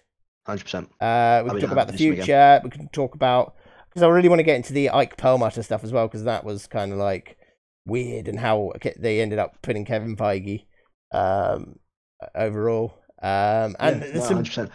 big films to come out, and obviously maybe we can do it around time Ant-Man and the Wasp comes out. That'd be quite interesting. I definitely think it'd be good to have another podcast or another chat about MCU as a standalone thing, and Marvel and elected rights as a standalone thing as well. Yeah, cool. Okay. So we split the two into two, so we don't just info dump on the chat, because I imagine they'll be like, whoa. Yeah. I'm just quickly checking on Discord because I'm trying to get confirmation about who's won the feature member of the week. It is. If you could just check me for that. Regal, I think. I think Regal took it out. Yeah, we're only having one featured member this week, so congratulations to Regal Sausage. Well, last time I looked, he was running away with it. I can't see anyone overtaking him. So yeah, BNN will definitely correct me if I'm wrong. I'm sure. Clip competition. Geek, do you wanted to say something about that? Yes, tomorrow, 1 o'clock UK time, 12 o'clock European time. Sorry, guys, over in the US, I can't remember your time zones, and neither in Asia. But it comes out tomorrow. Well, all the clips compiled into 2 to 3 videos, where you can go in and vote on BNN's site, BNN's Discord. Yeah. So yeah, so the clip competition entry is now closed. So if you haven't got your entries in now, tough luck. You'll have to wait till next time. Okay. In terms of so this is the what's going on in the BNN section, by the way. I just forgot to mention. BNN Esports has kicked off. There have been some matches already. I think poor old Franchise has had his butt handed to him on 2 separate occasions. Unfortunately. An important yeah, check in the Discord. There is a list of scores and results and things like that. We have another important news. Which is? BNN is back. Ah, yes! BNN is officially back on the Discord. This is great news. We will finally be out from under the authoritarian rule of the Joe NN.